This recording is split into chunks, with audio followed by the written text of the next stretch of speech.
The Philadelphia Eagles barely snuck by the Cleveland Browns, 20-16. I know that you and I talked a little bit off air yesterday when we were doing our test run. And by the way, for using your cell phone camera, it looks magnificent, especially Yeah. compared to my laptop camera. It doesn't look good. But anyways, it's your Eagles. It's you and Kevin's Eagles, and so they barely sneak past the Browns 20-16. As Jaevon said, you guys survived the masseuse assassin or whatever. Anyways, Eagles beat the Browns 20-16. My biggest takeaway, as I said to you yesterday, because I didn't see much of the game, but the one thing I did see is CJ Gardner-Johnson trying to steal interceptions from the Rook. And so just what were your overall takeaways from the Eagles barely beating the Browns? Yeah, I really don't have much to say about it. We don't look good. Coming off of a bye week against arguably, for sure, a top three team in the NFL right now. I mean, we're going against a team that is, if I'm not mistaken, like dead last in offense. If they're not, I know they're very close. They can't put up numbers for nothing. They can't. The Shaun Watson, I think he's like over 26 on third down conversions this season or something like that. There's a bunch of crazy stats when it comes to the offense. I mean, they're very bad. And for us to get AJ Brown back and Devonta Smith back, obviously still have Saquon Barkley, who 17 for like barely 40 yards rushing.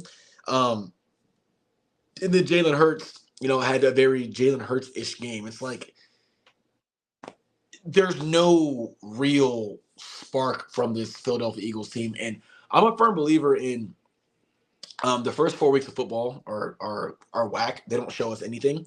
After the first 4 weeks, then we kind of start to see teams really settle into their true identity. We're in week 6, and we're coming, and we're one of 4 teams that got the early bye, and to come out at home. And I've been to plenty of Eagles games in Philadelphia. It ain't no joke. It's a fun time, and you barely beat the Browns. Philadelphia Eagles Twitter is not happy. There's been people still calling for Nick Sirianni's job. You have a couple optimistic Eagles content creators saying things like, they're posting like clips of like, look at this elite ball placement by Jalen Hurts, and we're like, dude, who gives a shit? It was underthrown and we beat them by 5. Like, you got to be kidding me. Like, that's one hiccup away from losing this game. I also tweeted too, I think, that I saw we opened up at 9.8 or 9-point favors. I think it was 9-point favors. I'm like, in what world? I quote tweet. I go, in what world are we favored to win by 9? What are they? What are the elite seeing that's telling them, or that's telling them to tell us the Eagles will beat the Browns by 9? Yeah, it's the Browns, but like we don't look good either, and we're sitting at 3-2 right now, and we're not confident as fans. So when it comes down to that game, like from what I saw, I was just like, the first quarter, I'm like, okay, I'll wait. Then the second quarter, I'm like, look at halftime, tie game, halftime. Third quarter, I'm like, wow, we're in the fourth quarter, and we're still tied. Like, or I think we were tied, or we were up by like maybe like I can't remember because I ain't gonna lie to you. The game was there to be had. Yes, I was getting hammered at that moment. Yes, because I couldn't I take don't it. blame you. I don't I blame you. couldn't. I was like, yo, this is a joke. I was at the bar, like just I took my jersey off. Me and my friend, we both were wearing Devonta Smith jerseys. I'm like, dude, we can't. I go, I don't care if we win this game. I go, I'm not representing this team. We took our jerseys off, folded them up, put them on the bar, and just kept drinking. So it was just an embarrassing win. That's the best way I can put it. The Browns are a terrible team. The defense, I mean, looked okay, but it's not saying much because the Browns have one of the worst offenses in the league. You know what I'm saying? So you should look good. I would say the only positive takeaway I could take from that game is welcome back, AJ Brown. He found the end zone. Devonta Smith found the end zone. That was awesome. But it's like, what do you expect? You have 2 top 15 wide receivers. One's a top 5 wide receiver, most likely in some people's top 10. The AJ Brown probably sitting around 5 to 7 on average, I would say, when it comes to people's top 10 receivers. And you got Devonta Smith, who on any given Sunday can give you 100 yards and maybe a set of touchdowns. What do you expect, man? Like, you know what I mean? Like, I'm not a fan of having a super team because that doesn't tell me. I'd much rather win because of grit and hard work and execution versus winning based off of talent. I don't like that. We won because of talent. We won because we have guys who are bigger, faster, stronger. Not because we have actual better. It wasn't better play calling. It wasn't. We didn't scheme anything up. That was a game that we needed to come off the bye week and we needed to win by 2+ scores. And that's another thing that I tweeted too. I asked Eagle Nation, I said, hey, how much would you guys think the Eagles need to win by for you guys to be confident in this team? And I had somebody tweeted 700 points. I said I need at least 2 scores. Somebody said it should be like 30-7 or something like that, 30-10. I'm like, I can foresee it being like 30-17 or something like that. And even I was wrong. And I was me being generous. I was being generous and Yeah. we still squeaked by. It just wasn't a good win. It was an embarrassing win. And as of right now, the Philadelphia Eagles look like the third best team in this division. Even with the Cowboys getting pulverized, I think that we look like the third best team in this division. I'm not even joking. Washington definitely looks way better than us. Dallas has had our number, and until I see us best Dallas, I'm going to continue to give them the benefit of the doubt. They will continue to have our number until I see us put teams away. Another week, we're at Philadelphia, squeaks by with the win. It's just I'm not comfortable. I totally understand why, but ultimately, and here I am playing the devil's advocate for all of Philadelphia, which is something I never thought I would do.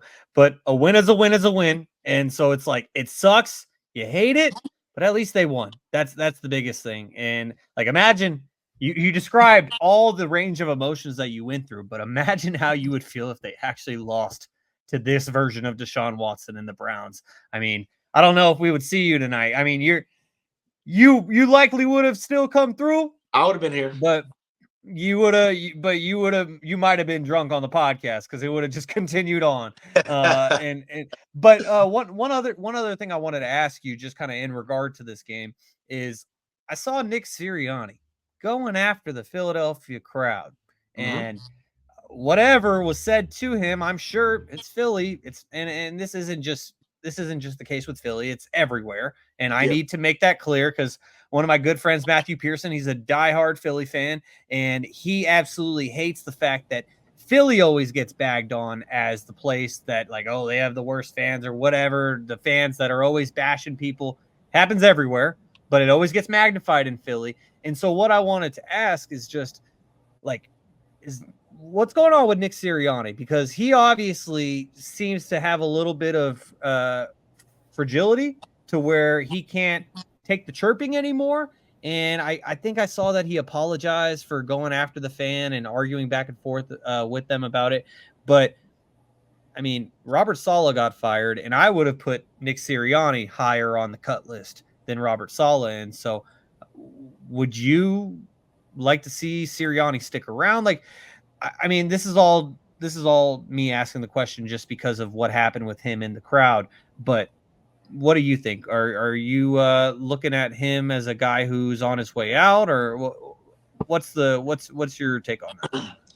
I'll be 100% honest. Emotionally, like whenever I watch Eagles games, I'm definitely one of the Twitter guys who screams fire Sirianni. I post it a lot, and I know I'm saying it just from an emotional state. But what I'll say is this: um, I'm indifferent. If we fire him, I'm not gonna be mad because it can't get much worse than this. Like I said, we're able to beat teams based off of just talent alone. Not even we don't need a coach. You know what I mean? Like this sounds crazy. We don't. We're out manning teams when we win, and when we're losing, it's because we're poorly coached. So at the end of the day, um, do I want him gone? I don't really care at this point. If I'll give it, another 3 or 4 games. If we don't escape with, I will say that we already got one under our belt, which is Cleveland. Within the next 3 or 4 games, if we don't have a positive record, I think it's time for him to go. I think that what the Jets did was a bold move, and now that kind of put the league on notice that, hey, if there's organizations willing to fire guys early, we might need to do the same thing. It just depends on who's available, but I don't think it gets much worse than Sirianni. Honestly, I mean, he has a winning record, but that's not all telling. Like I just said, we're winning games based off of pure talent. You can't stop AJ Brown. Jalen Hurts is a dog when he's in his bag. You got Saquon, who have arguably the best offensive line in football, and you got Devontae Smith in a top 5 tight end. It's like I hope to God you freaking win some games. You know what I mean? So I don't really care at this moment. I just want to see the Philadelphia Eagles put up a couple games over 30 points with this Who y'all offense. got next week? We at New York, I think. Giants? I think it's the Giants. I think don't quote me on that. You better win that. Yeah, we have an easy schedule. It's like it is the Giants. You guys are 3.5-point favorites. Yeah, it's the Giants. So, and then after that, I think we have another game where it's kind of like a neighbors coming back.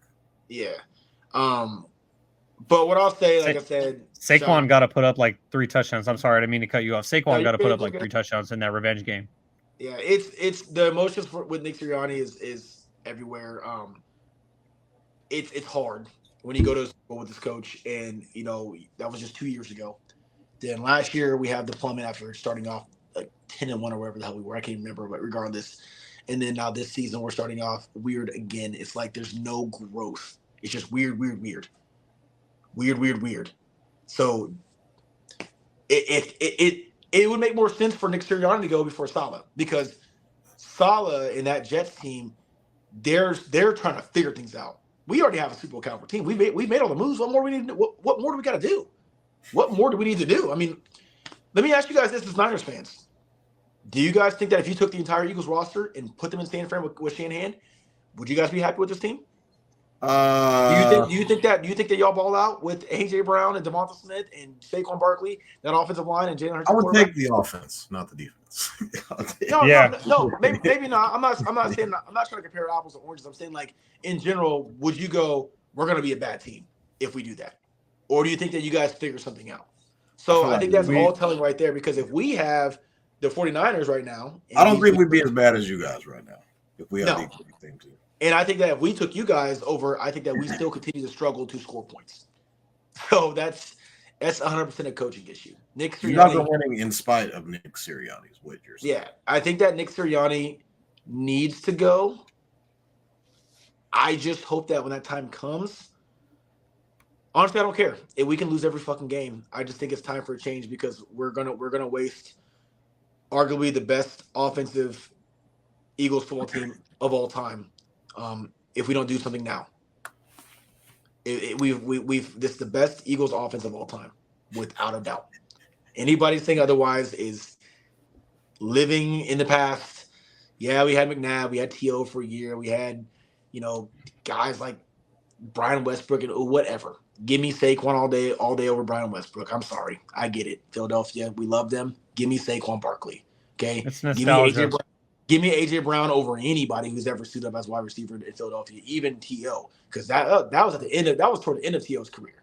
It wasn't like he was there, but this wasn't T.O. when he was in San Fran. All right, great receiver. Hey, great receiver. Hall of Fame receiver. You're right. He was in Philadelphia for a short amount of time. He was in Philadelphia for a short amount of time. No disrespect to T.O.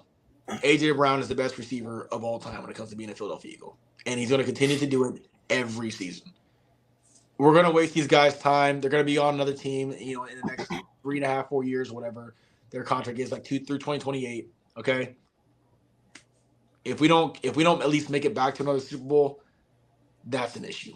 So, yeah, Sirianni can. If he goes, I'll be happy. If he doesn't go, we better start winning games, man. So, Jaevon, as you conclude your driveway sit-ups there, a la Terrell Owens, what did you think about this Eagles win? Because they barely snuck by the Browns. And so how did you feel about it from your perspective, Jaevon? I mean, Deshaun Watson was so bad. Like, he was trying to give the Eagles the game. Like, he was doing anything, every which way, to make sure the Eagles win this game. They needed a blocked field goal to keep it close, and they also did cover the spread because of that. I thought AJ Brown was back. I know Kevin has his indifferences about AJ Brown.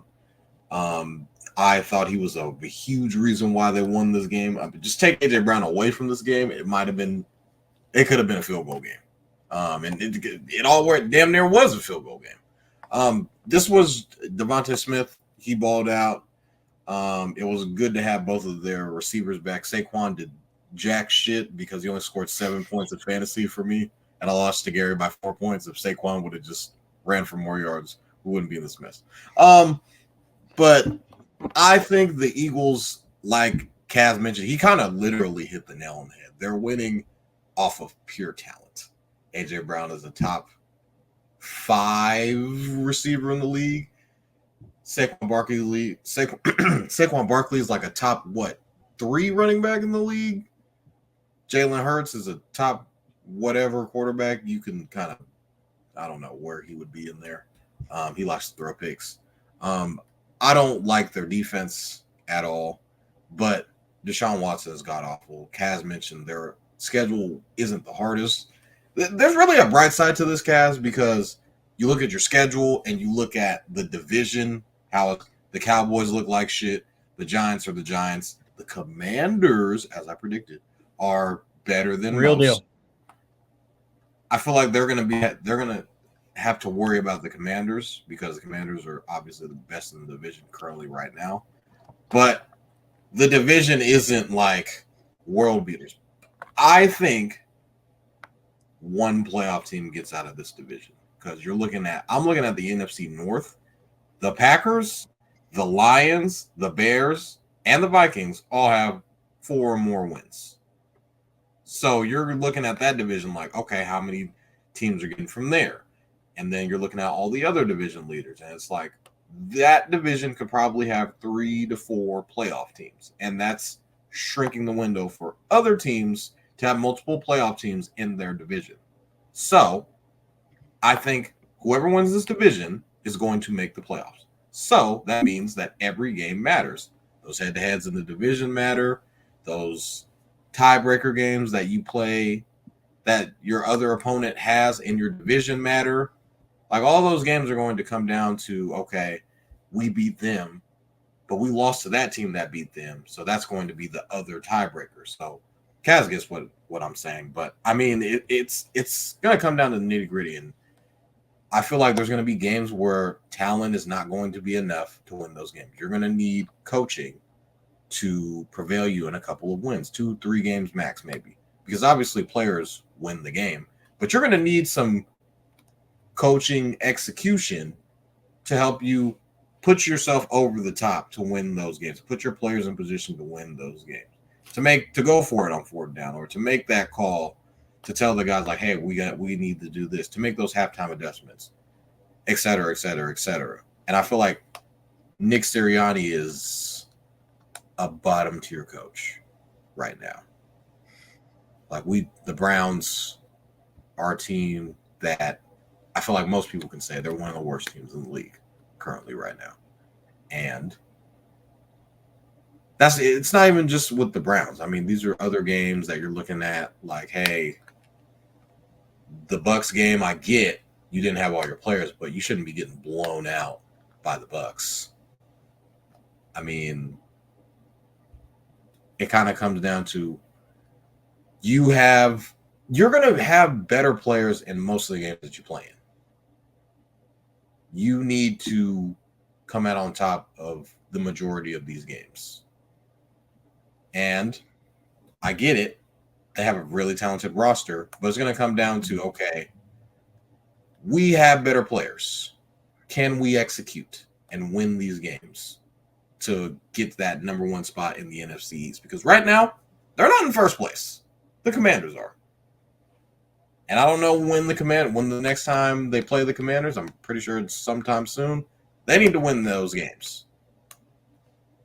Cowboys don't look like they're going anywhere. Like I said, the Giants are the Giants. It's really going to come down to the Cowboys and the Commanders, or the Eagles and the Commanders for that division. So the Eagles scored 34 points in week 1. They have averaged just over 17 points combined in their last 4 games. Or not 17 points combined over. You guys get the point. They've averaged 17 points over the last 4 games after scoring twice that in week 1. And so that's interesting. And also, Kaz, I don't know if you caught this. You likely did because you're locked in on everything Eagles. But Nick Sirianni brought his kid to his post-game press conference right after he is going after Eagles fans in the stands. And he's under fire because of all the reasons that we've already talked about. I mean, and he shaved his head. Nick Sirianni just looks like he's going through it. And he used his kid as a shield to not have to deal with the Philadelphia media. Not a shield. That's a reach. He's known for bringing his kids on after. Okay. Yeah. I apologize then. Shout out to Ben Violin for getting that wrong then, because I just fucking basically retweeted his. Nah, I'm not saying it's wrong because it might have just so happened. Okay, you know what? Let's bring the kids out, especially today for sure. But Right. no, he's done it in the past. He's brought his kids out plenty. I've seen his kids plenty of times. Like, yep, he does. So even after the good wins. Yep. All See right. the kids, Good to know. Hear him giggling and laughing and whatnot. So yeah, he's done that. So that's one of those things where take it how you want, but he's done it before. So